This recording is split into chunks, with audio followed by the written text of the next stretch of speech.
नमस्कार, मैं कृषा व्लागम विवेकानंद केंद्र विद्यालय ताफ्रोगम विद्यालय की सातवीं कक्षा की विद्यार्थी हूँ।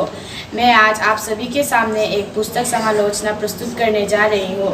मेरे पुस्तक का नाम प्रसिद्ध लोक कथाएं है। यह पुस्तक शंकर द्वारा लिखी गई है।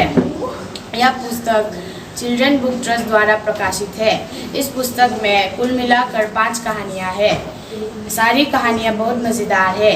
इनमें से मैं आपको एक कहानी सुनाना चाहूँगी। उस कहानी का नाम मरता ना करता है। केरल के एक गांव में एक पंडित रहा करता था। उस पंडित का नाम विष्णु पोटित था। उसकी एक पत्नी थी, उसका नाम लक्ष्मी था। पंडित था तो बहुत गरीब, लेकिन उसे दानी कहलाने का शौक था। इसलिए वो हमेशा अपने साथ 2 अजनबियों को घर लेकर आता और भोजन कराता।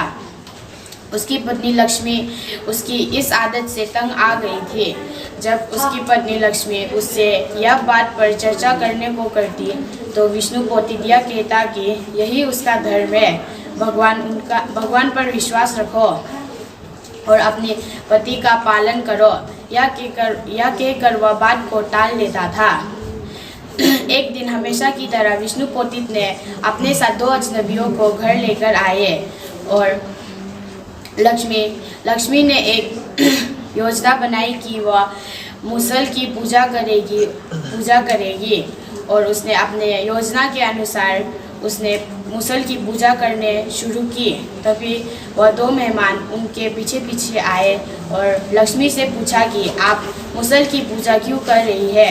तो लक्ष्मी ने कहा कि मैं मुसल की पूजा इसलिए कर रही हूँ क्यों ताकि मेरे पति का पाप मुझ पर ना आए। तो उन 2 मेहमानों ने पूछा कैसा पाप। तो लक्ष्मी ने कहा मेरे पति खिलाते तो है पर खिलाने के बाद इस मुसल से अपने अतिथियों को मार भगाते हैं। यह सुनकर वह 2 मेहमान डर के भागने लगे।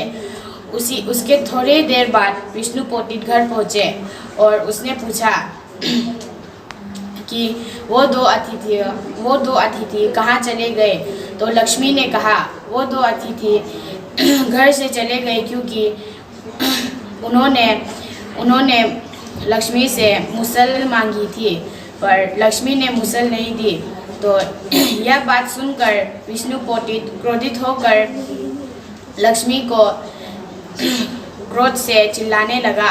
फिर वह क्रोध से मुसल को लेकर उन 2 मेहमानों के पीछे भागने लगा।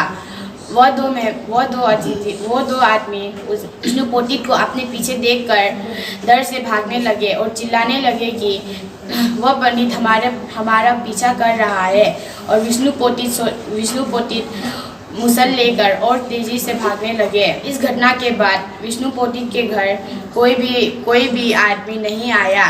विष्णु पोटित को यह पता ना चला कि यह सब लक्ष्मी की चाल थी। मैं आशा करती हूँ कि आपको यह कहानी अच्छी लगी होगी। ऐसे ही बहुत मज़ेदार कहानियाँ इस पुस्तक में है। अगर आपको ऐसी ही और मज़ेदार कहानियाँ पढ़ने हैं तो आप इसे कोई भी पुस्तकालय से ले सकते हैं।